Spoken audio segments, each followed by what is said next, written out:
Meaning of holding pattern. Holding pattern.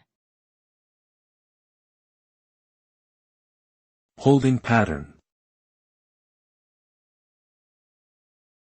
Holding pattern. Holding pattern. A holding pattern is when an aircraft is asked to maintain its current location and altitude by air traffic control due to congestion or other factors. This can happen when an airport is experiencing high traffic volume, or if there is an issue with the runway or weather conditions.